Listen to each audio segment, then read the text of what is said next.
आप सभी को मेरा आत्मवंदन। पीएनसी ध्यान नेपाल में आप सभी का हृदय से बहुत बहुत स्वागत है। अपने प्रिय गुरु ब्रह्म ऋषि पितामह महाअवतार बाबा जी, सभी आध्यात्मिक और आराध्य गुरुओं को साष्टांग प्रणाम करते हुए हम आज का सत्र आरंभ करेंगे। और आज हम अपनी प्रिय रीता जी से कुछ ज्ञान लेंगे और उनके साथ मिलकर ध्यान करेंगे। तो मैं रीता जी को आमंत्रित करती हूँ। Rita ji, please, Thank over you. To you. Thank you, Santosh ji. Thank you so much for this opportunity. तो सभी मास्टर्स को मेरा आत्मवंदन। मैं सोच रही थी आज थोड़ा सा हम अरिषद वर्गा पे बात करते हैं। हो सकता है अरिषद वर्गा कहने से कुछ लोगों को ना पता चले क्या चीज है। तो हमारे अंदर, मनुष्य के अंदर कुछ विकार होते हैं जो मनुष्य के ज्ञान को ढक लेते हैं। जो हम नॉर्मली अपने आप को स्पिरिचुअलिटी में आने के बाद भी हम सोचते हैं कि हमने इतने सत्संग किए, इतना किताबें पढ़ी और स्पिरिचुअल बुक्स पढ़ी और कई मास्टर्स को सुना, सज्जन सांगत्य हम करते हैं, तो हम सोचते हैं कि हमारी सोल का विकास हो रहा है। नो डाउट सोल का विकास होता है, लेकिन अनजाने में ही हमारे अंदर कुछ विकार भी भरते जाते हैं और वो विकार जो हैं वो हमारे ज्ञान को ढक लेते हैं। वो हमारे विकार को अंधकार, सॉरी विकार कह रही हूँ, हमारे ज्ञान को ढक लेते हैं, अंधकारमय बना देते हैं हमें। तो वो विकार क्या है? तो आप सब जानते हैं वो विकारों के बारे में। काम, क्रोध, लोभ, मोह, अहंकार और मद। ये 6 विकार हैं जो हमें मतलब धीरे धीरे धीरे धीरे जितना मर्जी हम ज्ञान ले लें, वो हमें अज्ञानता की ओर ही धकेलते हैं और हमारी सोल का विकास रुक जाता है। तो सबसे पहला जो विकार है वो है काम। काम क्या होता है? काम एक ऐसी भावना है कि जिसमें हमारी इच्छाएं पैदा होती हैं। इच्छा करना, इच्छा करना अपने आप में बुरा नहीं है, क्योंकि जब हम इच्छा करते हैं, कोई डिजायर होगी तभी तो हम काम करेंगे ना। अगर हमारी इच्छा ही नहीं होगी तो हम प्रोग्रेस भी नहीं कर पाएंगे। यानी जैसे मैं चाहती हूं कि मैं बिजनेस को और बढ़ाऊं, मैं छोटे घर से बड़ा घर लूं, या मेरे पास जितनी भी चीजें हैं मैं उसको और करूं। तो यहाँ पे आके जो सबसे इम्पोर्टेंट चीज है वो ये होती है कि जब हम इच्छा करते हैं वो हमारी प्रोग्रेस के लिए अच्छा होता है, लेकिन जब वो इच्छा ऐसी बन जाती है कि वो हमारे लिए एक नर्क बना देती है, माने हम इतना ज्यादा नर्क की भावना आ जाती है, गुस्से की भावना आ जाती है कि ये हमारी इच्छा क्यों पूरी नहीं हो रही। क्योंकि हम लोग ये सोचते हैं कि जो हमने सोचा वो हमें मिल जाए। और कुछ लोग कहते हैं इच्छा होनी ही नहीं चाहिए। तो इच्छा अगर नहीं होनी चाहिए तो इसका मतलब फिर हम रोटी कपड़ा मकान और इसके बाद फिर हम बैठ जाए। जिसको रोटी कपड़ा मकान मिल रहा है तो वो आगे नहीं बढ़े, वो तो आलसी बन जाएगा। तो इच्छाओं की पूर्ति के लिए जो हमारे पर्सनल नीड्स हैं, उन पर्सनल नीड्स के ऊपर हमें कंट्रोल करते हुए अपनी इच्छाएं समाज के प्रति भी रखनी चाहिए। माने अपने साथ साथ हमें समाज के प्रति क्या कर सकते हैं, यानी उनके विकास के लिए, उनके इकोनॉमिक विकास, उनका सामाजिक विकास या आध्यात्मिक विकास, उसको भी ऊपर उठाने की इच्छा हमारी होनी चाहिए।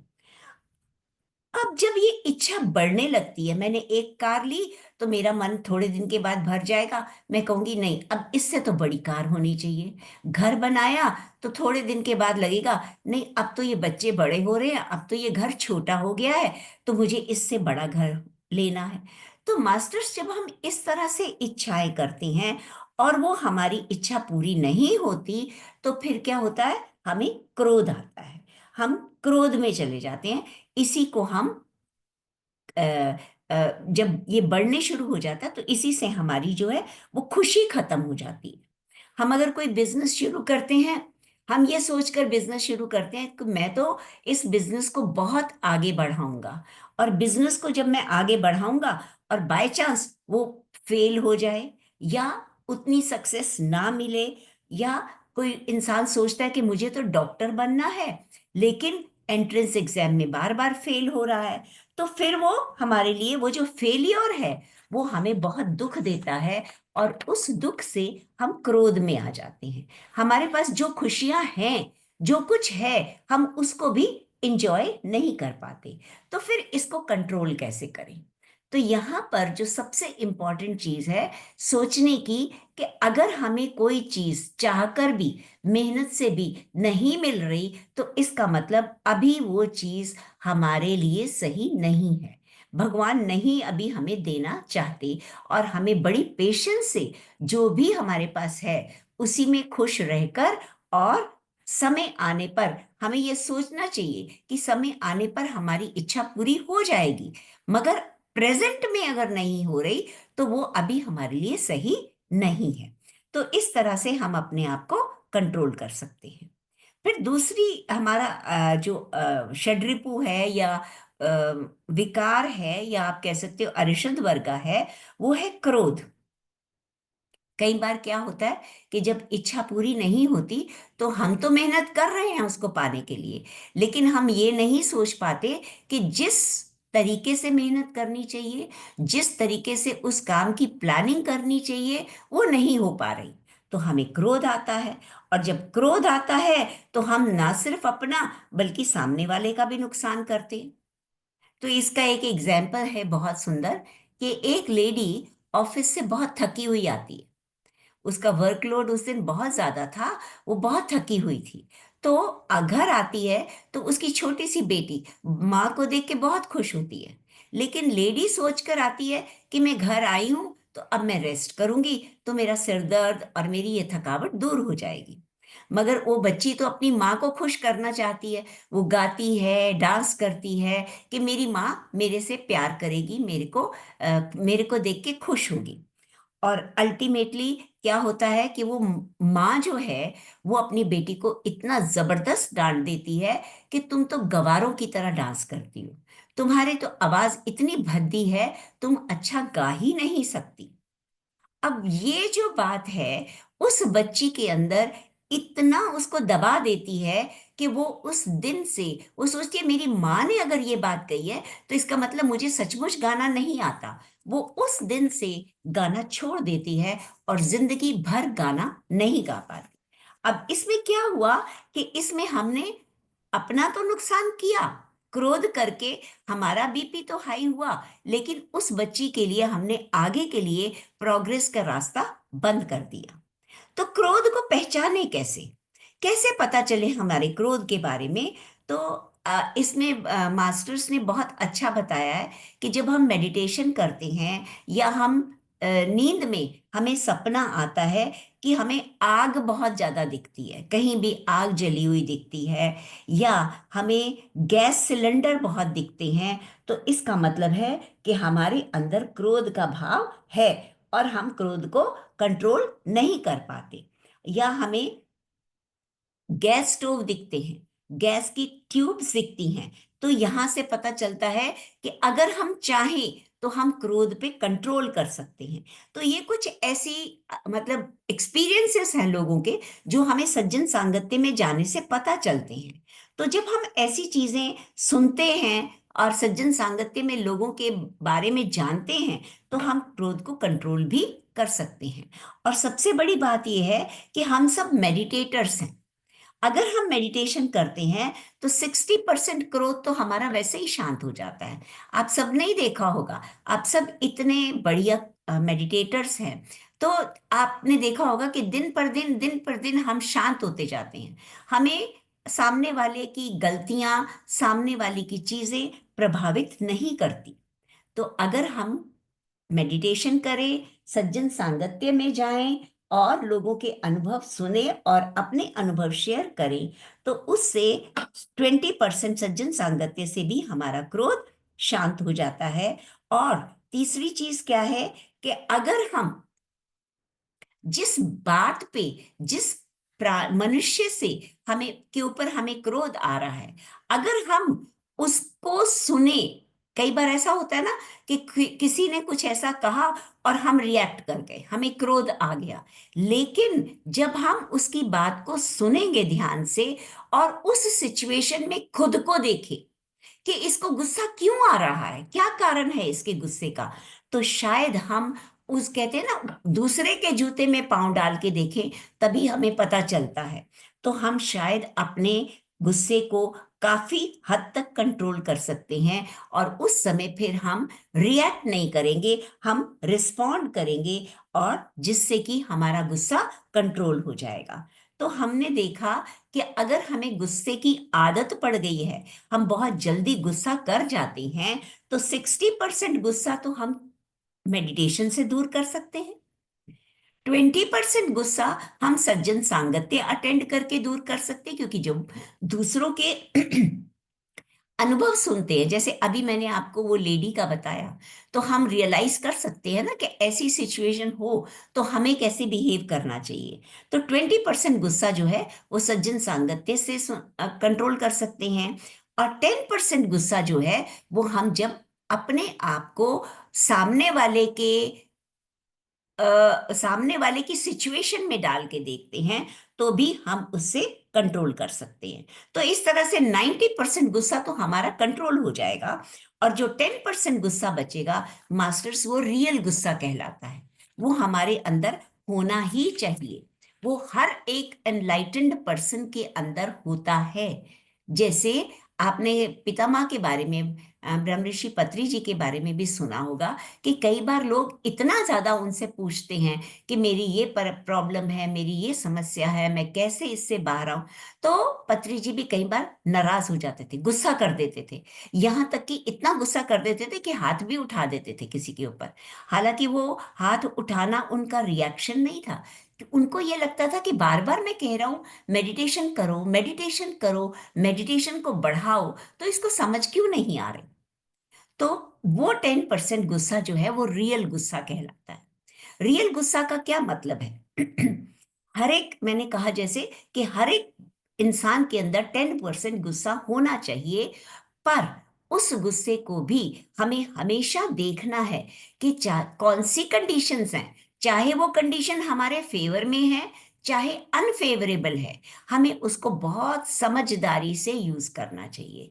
जैसे आपने देखा होगा कि कई बार घर में बच्चे बहुत समझाने पर भी नहीं समझते, आप उनको बार बार समझाते हो, वो यंग हो चुके हैं, आप उनको बार बार समझाते हो कि आप गाड़ी जब चलाते हो तो बहुत ध्यान से चलाया करो, ट्रैफिक रूल्स को फॉलो करो, या किसी ने कोई एंट्रेंस एग्जाम देना है तो आप उसको समझाते हो कि देखो तुम्हारी जिंदगी के लिए ये बहुत बहुत ही बढ़िया मौका है, इसलिए तुम बहुत ध्यान से पढ़ाई करो। लेकिन अगर वो सामने वाला बच्चा या कोई सामने वाला समझता ही नहीं, कोई, कई बार ऐसा भी सिचुएशन होती है कि आपको लगता है कि ये बच्चा इतना सेंसिटिव है, कहीं सुसाइड ना कर ले, तो ऐसी हालात में हमें उसको ट्रैक पे, उसको रास्ते पे लाने के लिए गुस्सा तो करना पड़ता है, लेकिन वो गुस्सा करने का ढंग हमारा कैसा है, क्या हम उसको सही तरीके से कंट्रोल कर पाएंगे या कहीं भड़का देंगे, तो वो हमें हमेशा ध्यान रखना चाहिए। तो ये है क्रोध के बारे में। तीसरा है लालच। हम आम तौर पे देखते हैं कि लोगों के अंदर इच्छाएं जागती हैं, इच्छा पूरी होती है तो फिर एक और इच्छा जागती है, उसके बाद फिर एक और इच्छा जागती है। जैसे मैंने अभी बताया था कि मैंने छोटी कार ली, बहुत अच्छा लगा, कुछ दिन बहुत बढ़िया निकले, उसके बाद घर के लोग कहने लगे अरे इसमें ना टाइट होके बैठते हैं, थोड़ी बड़ी गाड़ी होनी चाहिए, तो बड़ी गाड़ी की इच्छा हो गई, फिर बड़ी गाड़ी मिल गई तो घर की इच्छा हो गई, घर मिला तो उससे बड़े घर की इच्छा हो गई। तो इसको हम कहते हैं लालच। जहां पे हमारा लालच दिन पर दिन बढ़ता जाता है, वो हमारे अंदर लोभ पैदा करता है। और हमें 3 चीजें याद रखनी है कि ये जो काम है, यानी इच्छाएं जो इतनी बढ़ जाती हैं कि क्रोध पैदा करती हैं, और दूसरा है क्रोध, और तीसरा है लालच। ये 3 जो इच्छाएं हैं, ये हर मनुष्य के लिए ये कह सकते हैं कि नर्क के द्वार हैं। अगर इनके ऊपर कंट्रोल ना किया जाए तो हमारे लिए नर्क के द्वार खुले हुए समझना चाहिए। हमेशा हमें याद रखना चाहिए, जैसे कई बार कहते हैं ना कि बड़ी कार की इच्छा है। ठीक है, बड़ी कार की इच्छा है, लेकिन हमें क्या याद रखना है कि वो कार की इच्छा क्या सिर्फ पर्सनल यूज के लिए है, कि सिर्फ अपने परिवार को घुमाने के लिए है?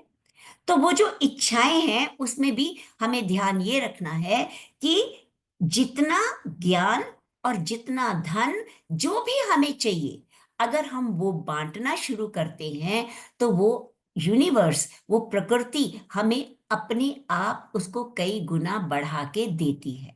अब ये कहेंगे कि बांटे कैसे? यानी अगर आपको ज्यादा धन का लालच है, ज्यादा धन पाने की इच्छा है, तो धन को, जो धन तुम्हारे पास है, पहले उसको बांटो। उसको इस तरह से यूज करो कि अपनी जरूरत के साथ साथ समाज की जरूरतें भी पूरी करो। अगर कोई आपको नीडी दिख रहा है, तो नीडी दिखने का मतलब ये नहीं कि हम उनको धन बांटने जाए।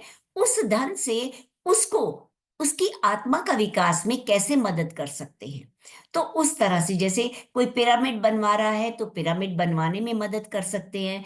कहीं पे कोई सज्जन सांगत्य हो रहा है तो लोगों के खाने के लिए मदद कर सकते हैं। तो इस तरह से धन बांट सकते हैं। आपके पास ज्ञान है तो आप लोगों में ज्ञान बांट सकते हो। आपके पास आध्यात्मिक किताबें हैं तो आप आध्यात्मिक किताबें शेयर कर सकते हो लोगों के लिए। और अगर कोई बहुत अ, अपने आत्मा के विकास के लिए बहुत मेहनत कर रहा है, मगर कहीं बाहर दूसरे प्रदेश में कहीं पे कोई वर्कशॉप चल रही है, बड़े बड़े मास्टर्स वहां पे ज्ञान बांटने आ रहे हैं, वो जाना चाहता है लेकिन उसके पास पैसे नहीं है, तो हम उसकी टिकट का किराया, टिकट खरीद के दे सकते हैं। तो इस तरह से जब हम, अपने पास चीजें हैं और जिनकी इच्छा हमारे अंदर और है, जब हम उन चीजों को बांटना शुरू करते हैं, तो फिर हमें प्रकृति अपने आप हमारी जरूरत के लिए चीजें देना शुरू कर देती है। जैसे एक गरीब इंसान था जिसको खाना पेट भर कभी नहीं मिलता था। वो इतना परेशान रहता था कि कई कई दिन तक वो भीख भी मांगता था, लेकिन उसको खाना, पेट भर खाना कभी नहीं मिला। एक दिन उसके सपने में ये क्या कहते हैं इसको,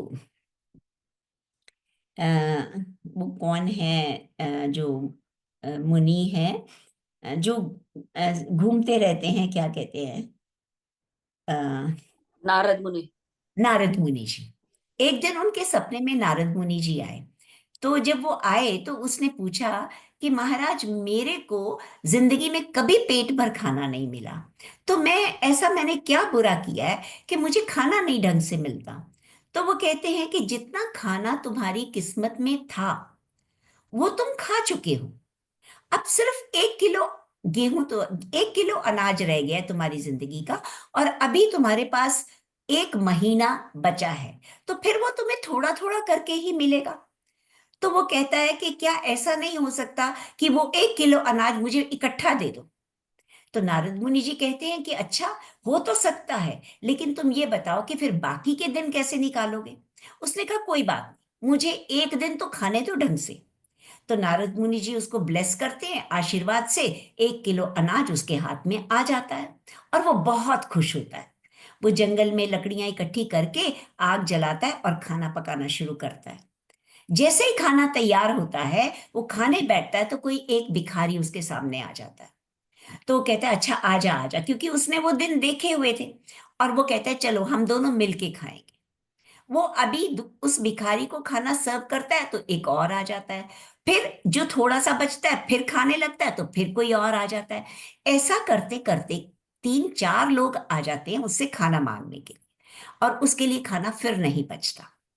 पर वो आज खाना खिला के इतना तृप्ति फील कर रहा है कि उसको कोई दुख नहीं हो रहा। और इधर क्या होता है कि उसको कोई एक अमीर आदमी देख रहा होता है कि वो कैसे लोगों को बांट रहा है, जबकि ये खुद भूखा है।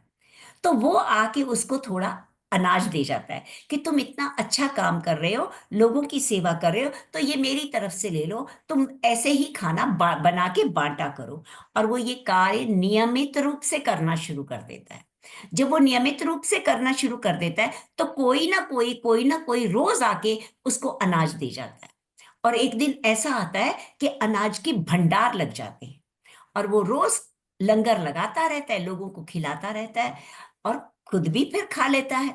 तो इस तरह करते करते पूरे जो उसका जिंदगी का समय था वो पूरा होने को आता है, लेकिन ना तो उसका खाना खत्म होता है और ना ही उसके वो जिंदगी के दिन खत्म होते हैं। तो तब नारद मुनि जी फिर से आते हैं और वो कहते हैं कि तुमने जो ये कार्य किया है, तुम लोगों की इतनी भलाई करते हो कि तुम्हारे लिए अब ना तो तुम्हारे घर में अनाज के भंडार कभी बंद होंगे, और अभी तुम्हारी उम्र भी और दराज कर दी गई है कि तुम इस तरह से लोगों की तृप्ति कर रहे हो। तो उसने क्या किया, सिर्फ बांटा ना, और बांटने से प्रकृति उसको अपने आप देने शुरू कर देती है। फिर नेक्स्ट है जो हमारे अंदर विकार आता है, वो है मोह, अटैचमेंट। हम क्या करते हैं समाज में जितनी भी हमारी बुराइयां हैं ना, जितनी भी समस्याएं हैं, वो ज्यादातर मोह के कारण है। मैं और मेरा, ये मेरे बच्चे, ये मेरा बेटा, ये बुढ़ापे में मेरी मदद करेगा, मैं बूढ़ा हो जाऊंगा तो मेरी सेवा करेगा। और हम अपने बच्चे को इतना ऊपर उठाने की कोशिश करते हैं, और दूसरों के बच्चों को कोई हम रिस्पेक्ट नहीं देते। हम सोचते हैं दूसरा जैसा भी है वो, बल्कि उसका बुरा सोचते हैं कि उससे मेरे बच्चे के नंबर ज्यादा आने चाहिए, समाज में मेरा नाम होना चाहिए कि मेरा बच्चा बहुत इंटेलिजेंट है, मेरा बच्चा बहुत बड़ा बिजनेसमैन है। तो ऐसा जब हम करते हैं तो हम मोह में फंस जाते हैं। पर इसमें भी हमें बहुत जरूरी है जागरूक होना कि हमें कितना मोह रखना चाहिए और किससे मोह रखना चाहिए। और जब हम मेडिटेशन करते हैं तो बड़ी आसानी से इस मोह से बाहर आ जाते हैं, क्योंकि मोह जो है वो हमारा विकास, सोल की विकास का रास्ता बंद कर देता है। फिर इसके बाद आता है मद। मद क्या होता है? गर्व, घमंड, अहंकार। क्या होता है कि जब हमारी इच्छाएं पूरी होनी शुरू हो जाती हैं तो हम समझते हैं कि ये मेरी मेहनत से ये सब हुआ, मैंने काम किया, मैंने मेहनत करी, तो मेरा ये काम बन गया। उस समय हम भगवान को भी भूल जाते हैं, हमारे आसपास जो हमारी विकास में मदद करने वाले लोग हैं, हम उनको भी भूल जाते हैं। तो जिसके कारण हमारी आत्मा का विकास रुक जाता है। और जब आत्मा का विकास रुक जाता है तो मास्टर्स, हमारा स्पिरिचुअलिटी में रहने का कोई फायदा नहीं होता। हम कितनी भी मेडिटेशन करें, अगर हमारे अंदर अहंकार आ गया है तो वो अहंकार हमें पीछे ही धकेल देगा। और लास्ट है जेलेसी, जिसको हम ईर्ष्या कहते हैं। ईर्ष्या क्या होती है? जब हम किसी अपने से ऊपर वाले से अपनी तुलना करते हैं, यानी कोई स्पिरिचुअलिटी में बहुत ऊपर चढ़ गया है, या कोई हमारे से ज्यादा अमीर है, तो जब हम उसके साथ अपना कंपैरिजन करते हैं तो उस कंपैरिजन से हमारे अंदर ईर्ष्या पैदा होती है, और हम उनके सद्गुणों को देखना भूल जाते हैं।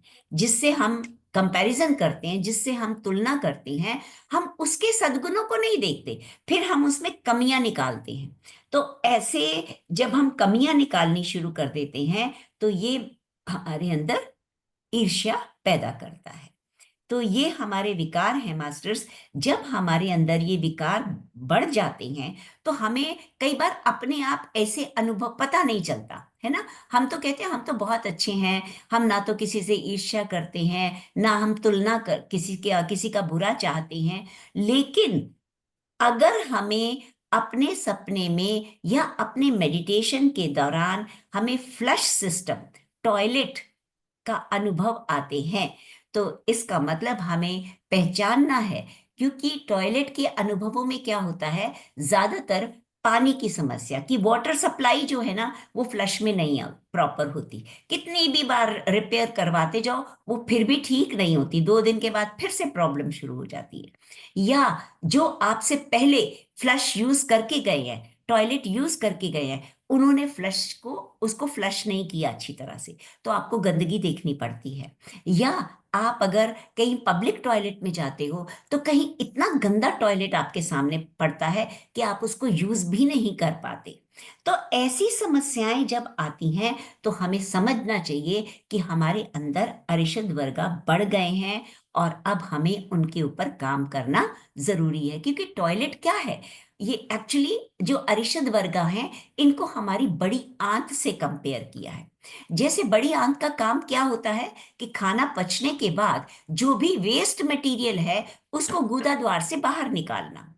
तो उसी तरह से हमारे अंदर जो अरिशद वर्गा हैं वो आ जाते हैं, ये नेचुरल बात है। लेकिन आने के बाद उसमें जागरूक होकर हमें उनको अपने अंदर से निकालना ये बहुत इंपॉर्टेंट है। अगर हम इसके ऊपर काम नहीं करते तो हमें बड़ी आंत के रोग लगते हैं, जैसे कभी कब्ज हो जाएगी और बड़ी आंत में ये क्या कहते हैं, कैंसर हो सकता है, बवासीर की प्रॉब्लम आ सकती है, फिशर्स हो जाते हैं, लोगों को अल्सर वूंड हो जाते हैं।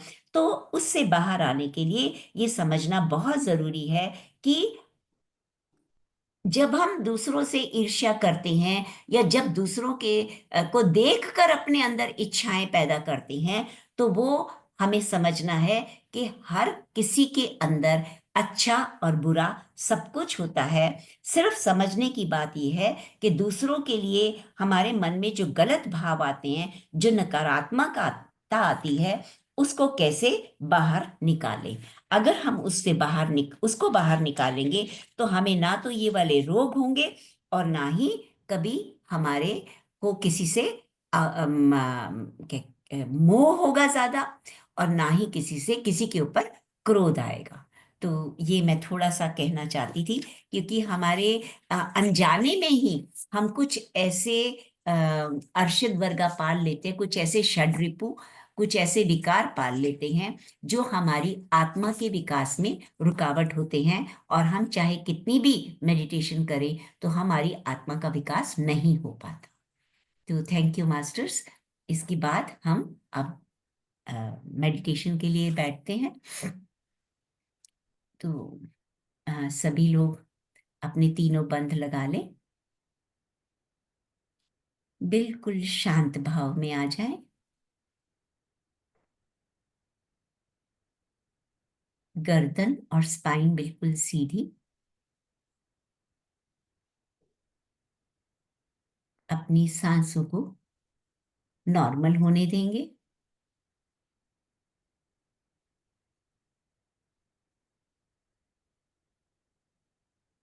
मेडिटेशन का मतलब है शांत बैठना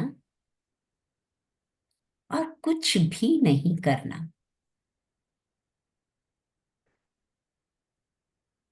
कोई सोच नहीं, कोई विचार नहीं,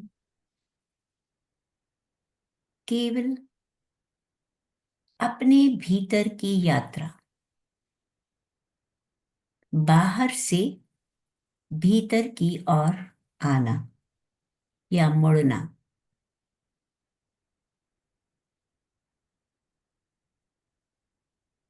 पूर्ण रूप से शांत होते हुए हम कुछ लंबी गहरी सांसें लेंगे।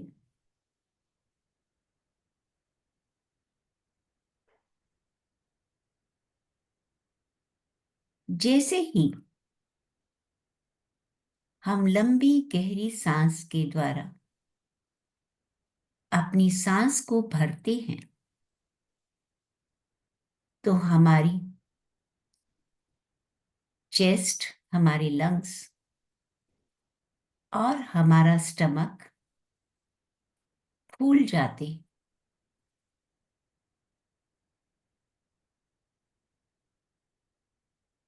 और जैसे ही हम सांस छोड़ते हैं तो धीरे धीरे आप महसूस करेंगे कि आपकी चेस्ट, आपकी छाती और आपका पेट बिल्कुल अंदर की ओर जा रहा है।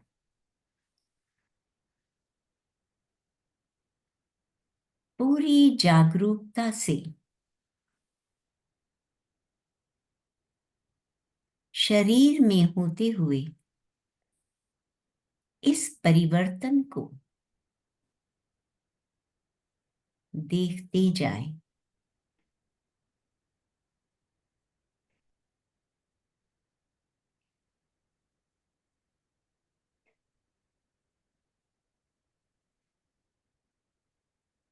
हम अपने इष्ट देव, अपने आध्यात्मिक गुरुओं को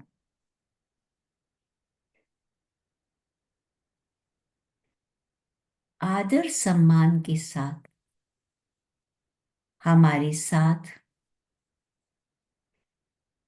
मेडिटेशन में जुड़ने के लिए आवाहन करेंगे।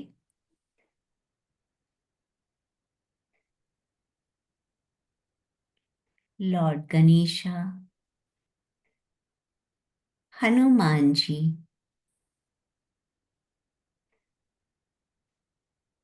लॉर्ड कृष्णा,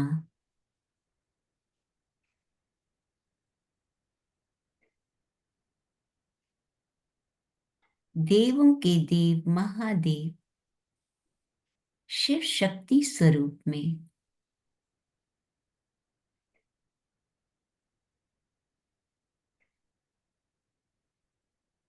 और वो सारे आध्यात्मिक गुरु जो हमारे लिए इतना सुंदर ज्ञान छोड़ गए हैं,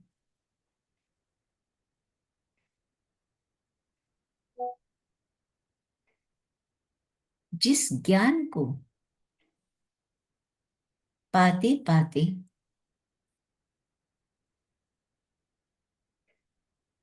हम इस नतीजे पर पहुंचे हैं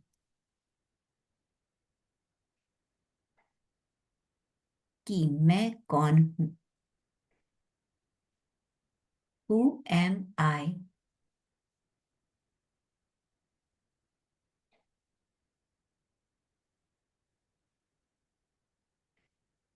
संत रमन महर्षि जी,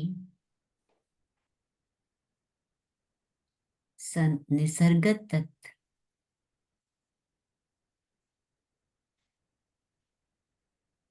लॉर्ड बुद्धा,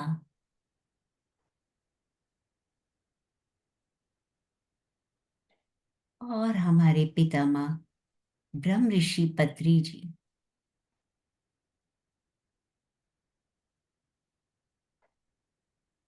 जिन्होंने अध्यात्म के सार को निचोड़कर हमारा मार्ग इतना सरल कर दिया है कि यदि हम चाहें तो अपनी आत्मा का विकास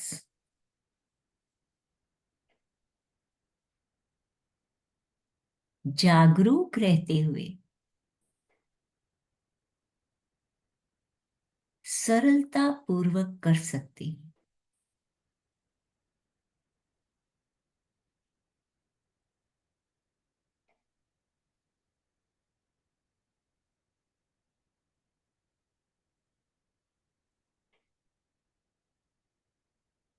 इसका मतलब ये नहीं कि केवल उनके ज्ञान को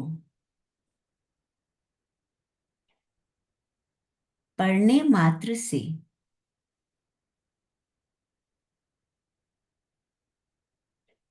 हम अपनी सत्यता, अपने स्वयं से परिचित हो जाएंगे।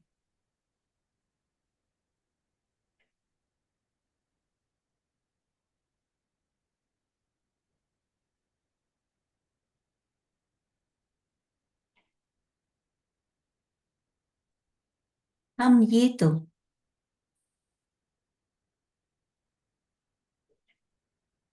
हर आध्यात्मिक बुक किताब में, हर सज्जन सांगत्य में,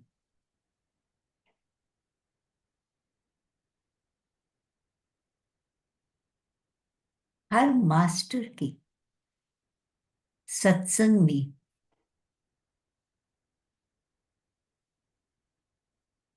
सुनते ही आ रहे हैं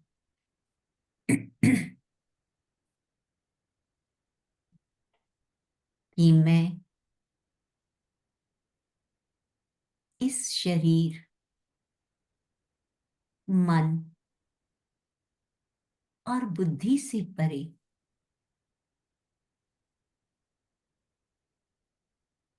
एक आत्मा हूं।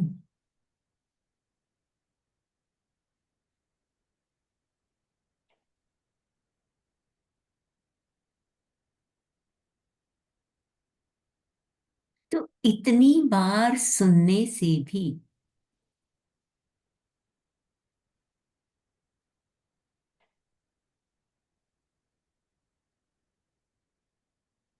क्या हम अपनी आत्मा से परिचित हो पाए हैं?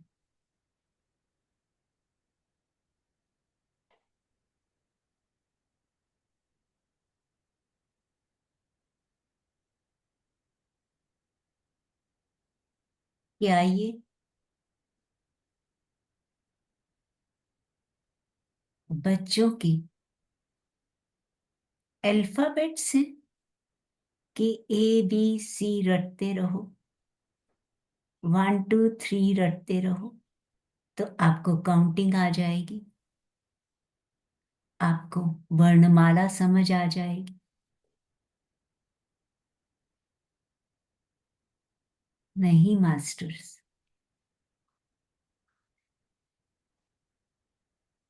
ये एक ऐसा प्रयास है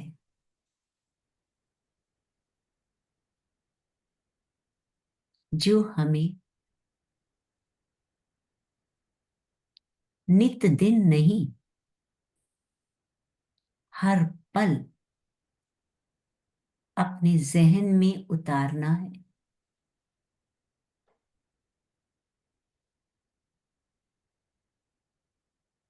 और उस ज्ञान में जीना है।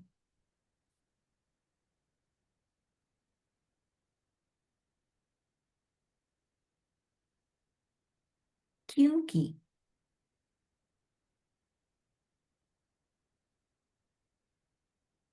हमारी इंद्रियां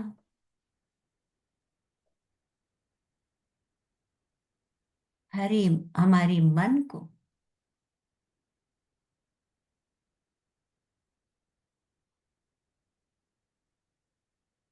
मुंह में डालती रहेंगी,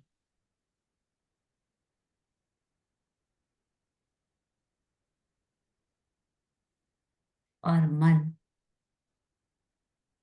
एक ऐसा चंचल बंदर है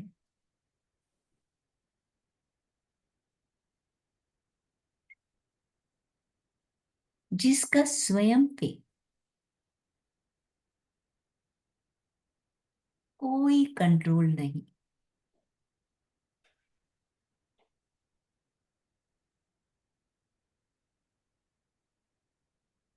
अगर मन ही नहीं टिकेगा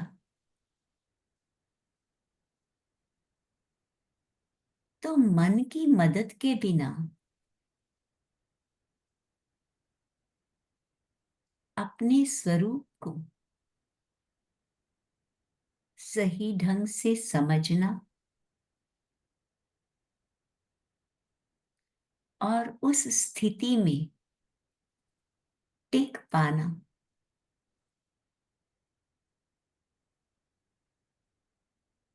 इस शरीर के बस का नहीं है।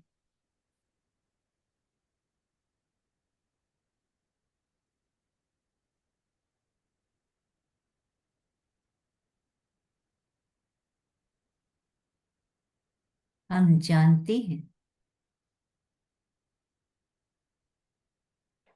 कि बुद्धि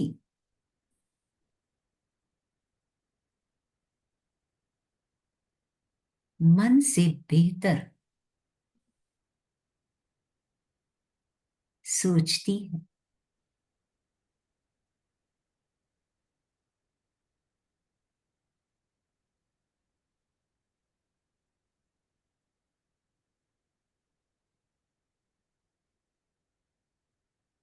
तो हर पल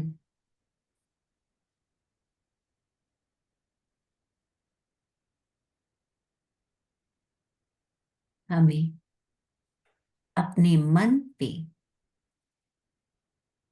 नजर रखनी जरूरी है।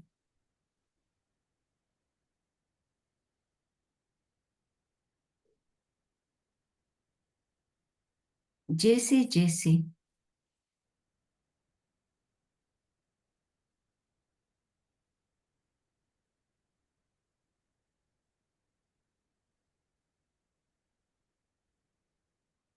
हम मन को ट्रेन करते जाएंगे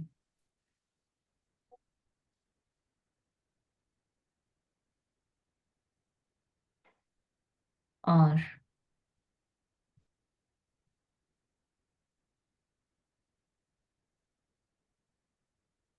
बुद्धि से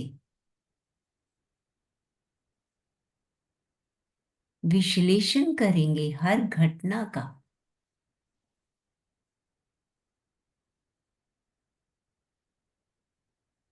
तो अवश्य ही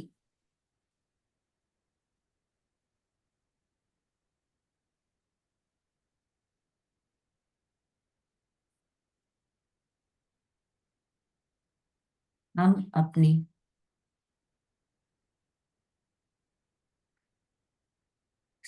आत्मा के विकास के लिए अग्रसर होते जाएंगे।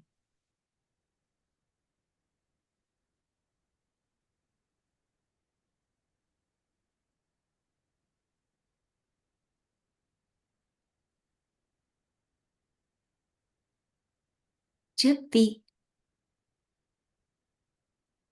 हम ध्यान में बैठे,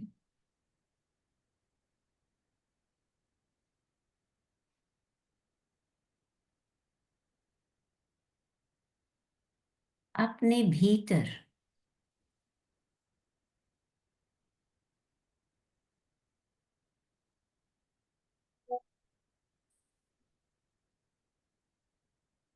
उठने वाले विचार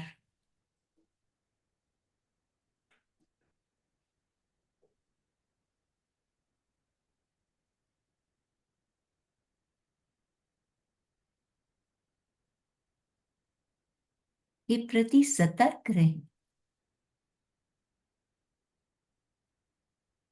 और स्वयं से प्रश्न पूछें,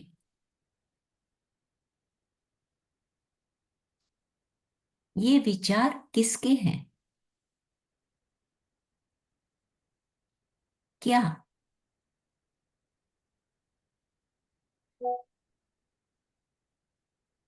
मैं इन विचारों का सोचने वाला हूं?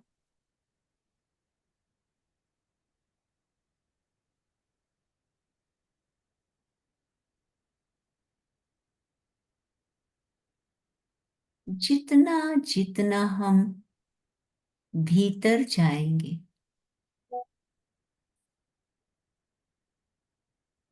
हर अंग को, उसके कार्य को देखेंगे, तो स्वयं से प्रश्न करें कि क्या मैं अंग हूं?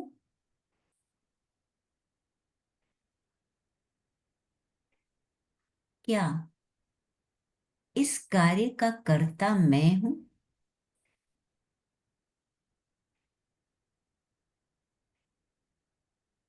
हर रोज आपके अंदर ये भाव जागना चाहिए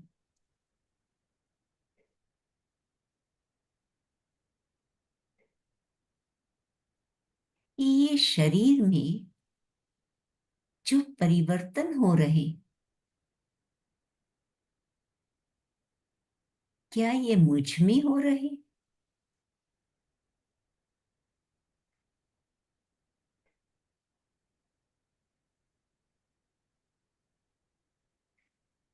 मैं तो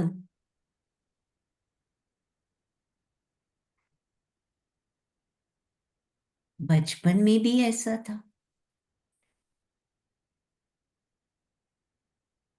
जवानी में भी ऐसा था,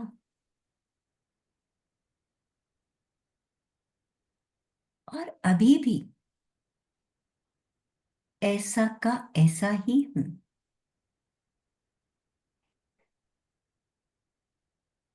लेकिन मेरी आंखें जो बचपन में, जवानी में दूर की चीजों को स्पष्ट देख पाती थी,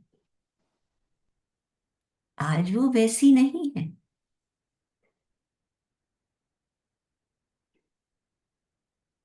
मेरी मांसपेशियां, मेरी लेग्स, जिनके द्वारा मैं बचपन में दौड़ के कंपटीशन करता था, क्या आज भी वैसा कर सकता? तो फिर से उत्तर मिलेगा नहीं। मेरी मांसपेशियां कमजोर हो गई। तो क्या मेरी सोच कमजोर हुई है? सोच में भी परिवर्तन आ रहा है,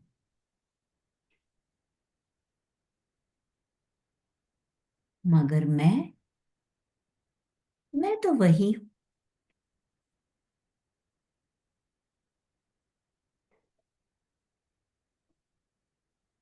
तो मास्टर्स, हम दो तरह की चीजें देखते हैं। हमारे शरीर के अंदर, हमारे आसपास की चीजें,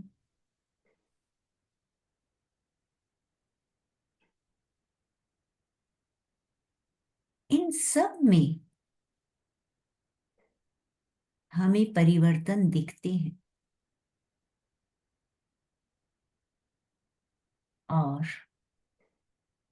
मैं जो इन सब को होते हुए देख रहा हूं,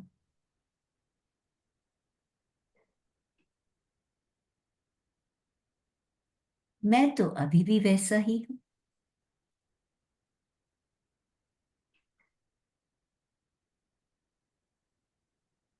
तो एक चीज तो हमारे सामने स्पष्ट है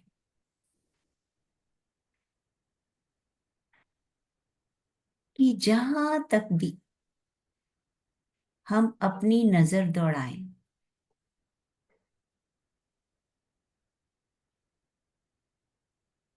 चीजों में, भौतिक चीजों में परिवर्तन आ रहे हैं।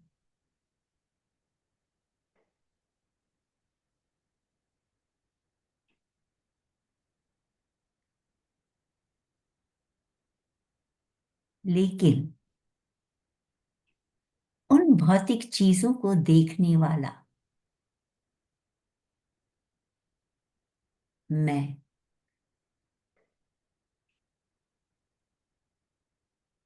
आज भी पहचान सकता हूं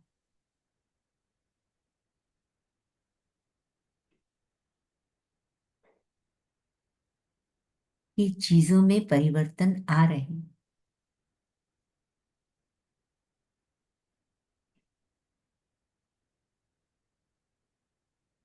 तो इसी बात पे अगर हम विचार करते हैं, तो जितना भी हमने अपने गुरुओं से या सज्जन सांगत्य में सुना और सीखा है। एक वो चेतना है जो पूरे ब्रह्मांड में फैली हुई,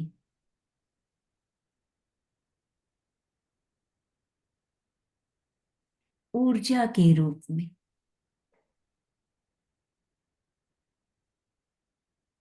और हम सब जानते हैं कि ऊर्जा कभी नष्ट नहीं होती,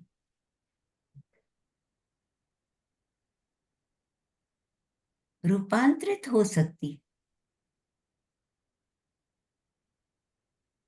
लेकिन उसका जो बेसिक स्वभाव है वो वही रहता है।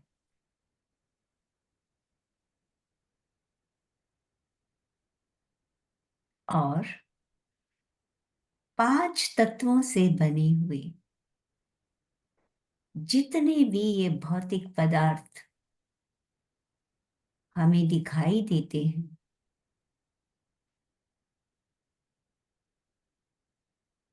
इन सब में परिवर्तन आता है।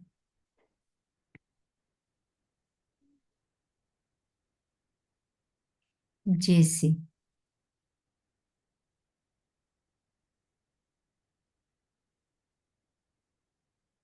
आपने सुना होगा कि पत्थर पर भी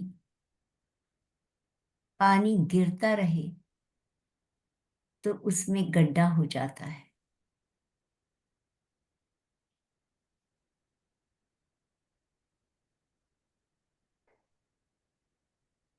एक पेड़, एक पौधे से जब पेड़ बनता है तो वो पेड़, उसके तने में भी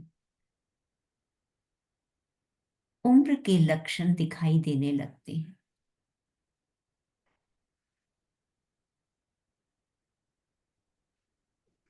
लेकिन उस पेड़ की चेतना,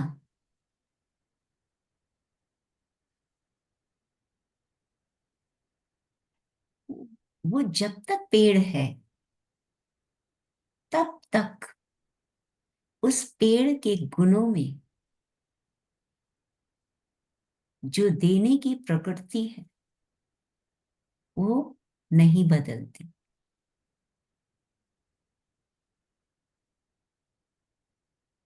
उसी तरह इस मनुष्य के शरीर में बाहर के परिवर्तन दिखाई देते हैं,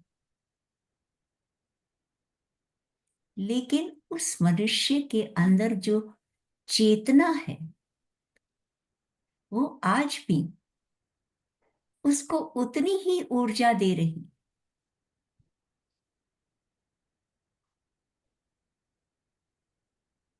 फिर चाहे वो मनुष्य पहले की तरह कार्य नहीं कर पाता, क्योंकि उसके जो 5 तत्व हैं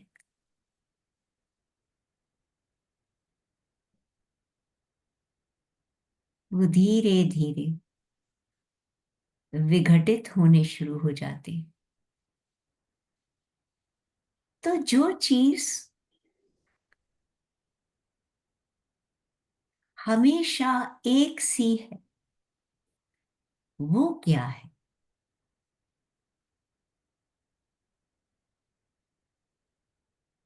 जिसमें आदि से अंत तक कोई परिवर्तन नहीं आता।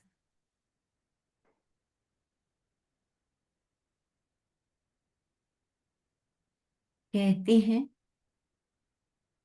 कि जब मनुष्य का शरीर कमजोर पड़ जाता है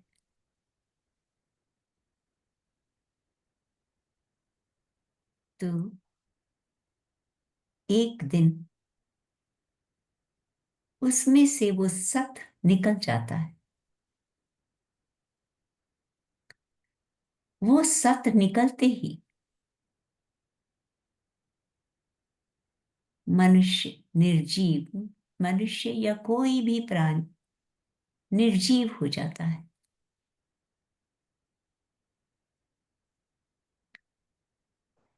इस शरीर का नाम है, इस शरीर का रूप है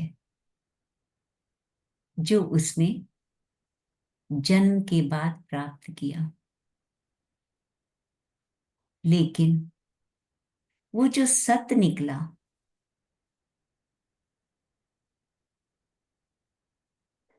उसके बाद ये शरीर कार्य क्यों नहीं करता? इसका मतलब इस शरीर का अपना कोई अस्तित्व नहीं। वो चेतना जो उसके अंदर उसको ऊर्जा दे रही थी, वो चेतना ही सत्य है। वो चेतना ही मैं हूं। और इस चेतना पे कोई प्रभाव नहीं पड़ता कि ये शरीर स्वस्थ है या रोगी है, सुखी है या दुखी है।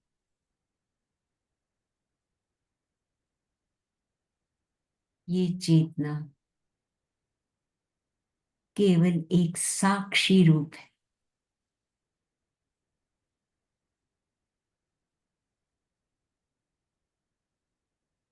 जिसके लिए निसर्गत महाराज कहते हैं, मैं हूं। मैं हूं का मतलब क्या है? कि मैं शाश्वत हूं, मैं हमेशा हूं। पर क्या ये शरीर कह सकता है कि मैं हूं और शाश्वत रहूंगा?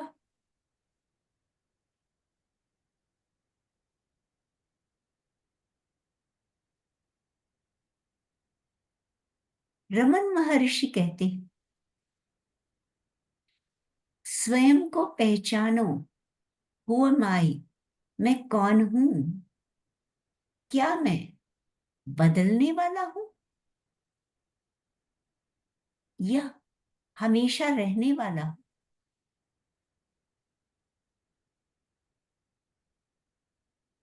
तो जब मास्टर्स हम इन महान संतों की वाणी का विश्लेषण करते, तब हमें ज्ञात होता है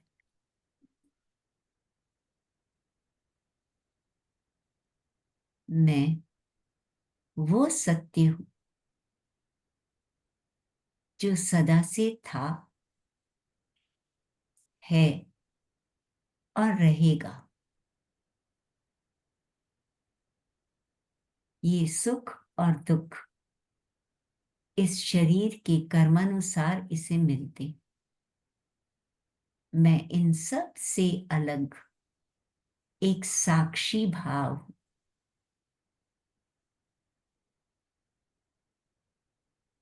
इन सब क्रियाओं को देखने वाला। ये शरीर में रोग है तो भी मुझे कोई प्रभाव नहीं पड़ता। ये शरीर किसी गाड़ी में बैठा है या साइकिल पे जा रहा है तो भी मुझे कोई प्रभाव नहीं पड़ता। मैं सिर्फ इसको देखता हूं।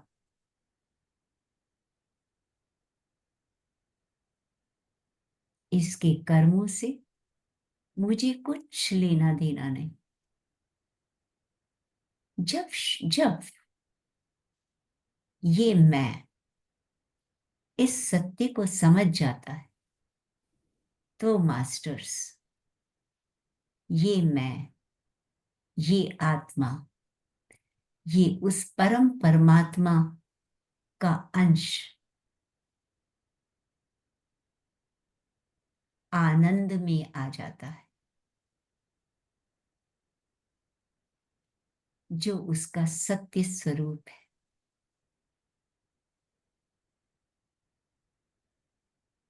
जब ये खुद को इस शरीर से अलग कर लेता है तो वही स्थिति है जब हम शून्य अवस्था में आ जाते हैं। सब सुख और दुखों से अलग अलग।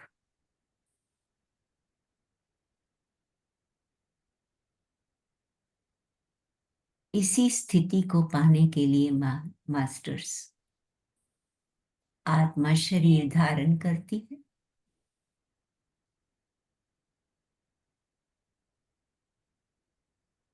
लेकिन इस स्थिति को पाने के लिए पल पल जागरूकता की आवश्यक है।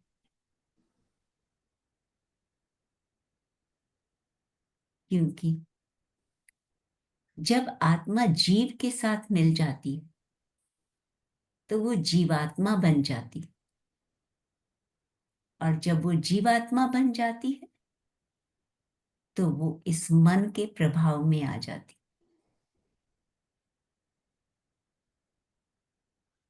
और फिर जन्म और मरण के चक्कर में पड़ जाती, कर्मों के बंधन में आ जाती।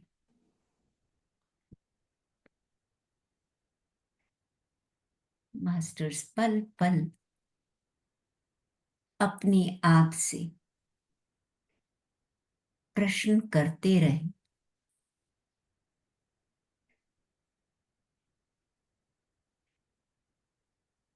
ये क्रोध किससे आ रहा है, ये इच्छा किसके अंदर जागृत हो रही, क्या मुझे कार चाहिए, क्या मुझे रहने के लिए बड़ा घर चाहिए।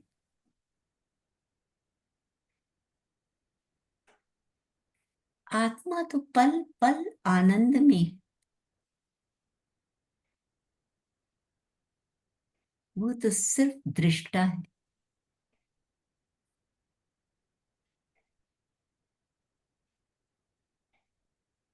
जैसे जैसे हम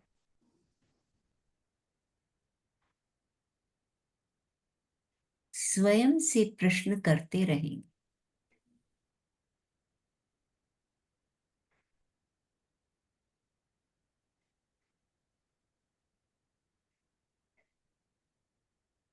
हम शून्यता की ओर बढ़ते रहेंगे।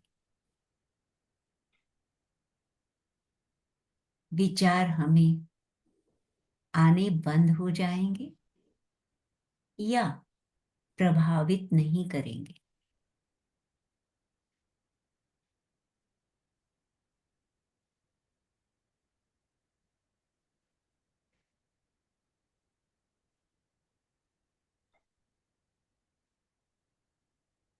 और उसी का तरीका महात्मा बुद्ध ने, ब्रह्म ऋषि पत्री जी ने, सभी संतों ने यही कहा कि बिल्कुल शांत होकर अपने भीतर की यात्रा करो। हर सांस को आते जाते अनुभव करो। आती हुई सांस जो पल भर के लिए अंदर रुकती है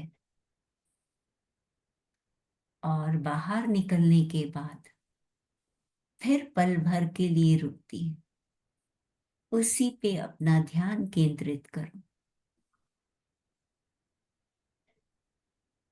धीरे धीरे आप विचारों से मुक्त होकर स्वयं के प्रकाश को अनुभव कर पाएंगे।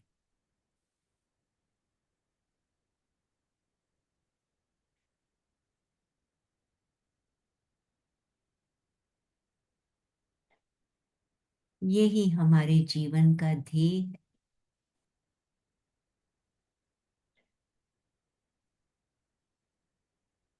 जैसे जैसे हम इस भाव में रहना शुरू करेंगे, स्वयं को सब में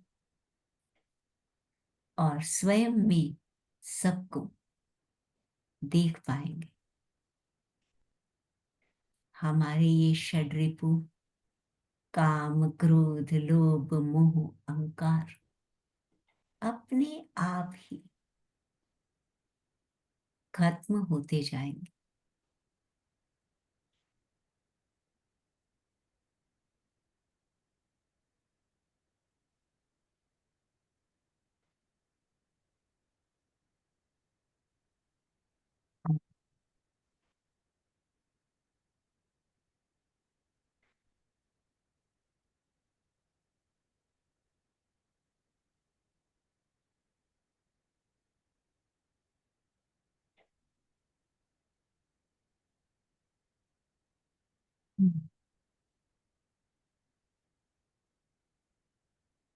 परम आत्मा के निर्मल गुणों में रहना शुरू कर देंगे। आनंद की स्थिति, शून्य की स्थिति, समाधि की स्थिति को पा जाएंगे।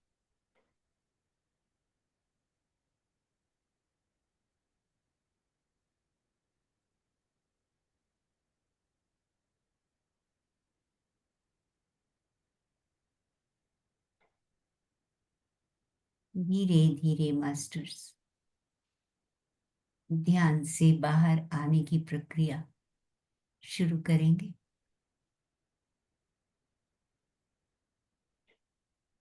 अपने भौतिक शरीर, अपने आसपास के वातावरण को अनुभव करेंगे।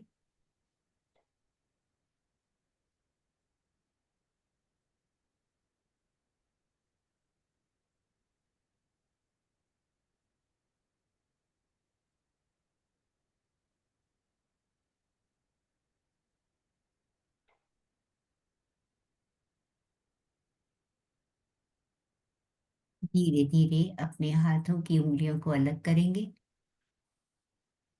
और रब करते हुए अपनी आंखों पर रखेंगे।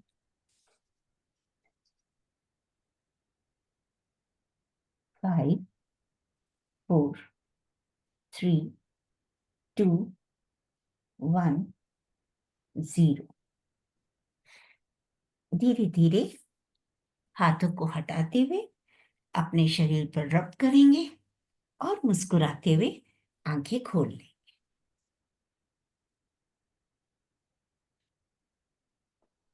सॉरी मास्टर्स, ये तो आपने ज्यादा टाइम ले लिया मैंने। Thank you Rita ji. मैं तो बहुत डीप में चली गई और बीच बीच में से सुन भी रही थी, लेकिन कई बार मैं कहाँ चली गई मुझे भी नहीं पता। बहुत सुंदर मेडिटेशन हुआ। जी जी, thank you thank you. Thank you. आपकी अपनी ऊर्जा और आपकी आत्मा का विकास, आप तो बहुत ऊंचे पहुंचे हुए हो। नहीं नहीं नहीं ऐसा नहीं है, नहीं, पता सच नहीं। में। जी जी, लेकिन बड़ा Thank आनंद आया। you. So much. Thank Thank you, you Rita so ji. much. Very Thank you. beautiful meditation. Thank you, Rita ji. Thank you जी, बहुत सुंदर ध्यान था, बहुत बहुत प्यारा। बढ़िया जी, It was a very deep meditation. Very पता डीप। नहीं मास्टर्स क्या बुलवाते हैं, पता भी नहीं होता। और अचानक मैं जब बैठी ना, तो तभी मुझे ध्यान आया कि मैंने अभी कुछ दिन पहले वैसे ये अरशद वर्गा का टॉपिक कहीं लिया था, तो ऐसे ही लगा कि चलो इस पे Yeah. थोड़ा सा बोल लेती हूँ। और पता No, नहीं it was very nice. Very nice. Very nice. Thank you. It's thank very useful in our life. We should have to जी, think over it. Yes, But we don't know everybody how to think it. everybody We should know. always forget it. Just right. I my, I, my. We are limited on this, Yes. so we can't do nothing. Thank Thank you. you, Thank Very, Indira you. ji. it's very nice. I was Very completely out of mind. Thank you. Thank you so Your much. voice is so impressive. Your voice is so impressive. आप It's very सबका good. धन्यवाद। Thank you. आप अपनी ऊर्जा मेरे साथ share Please. कर पाए, मेरे साथ जुड़ पाए। Thank you so much. Rita ji, Thank you, मैं रीता जी। एक बात पूछना चाहूंगी। जी, आपने अष्टावर्गा बोला, लेकिन आपने अरिषद वर्गा, अरिषद वर्गा। अच्छा, अरिष्ट। जी, ठीक है, ठीक। अष्टावक्र तो संत थे बहुत नहीं महान। नहीं, Arishta हाँ। Arishta means bad.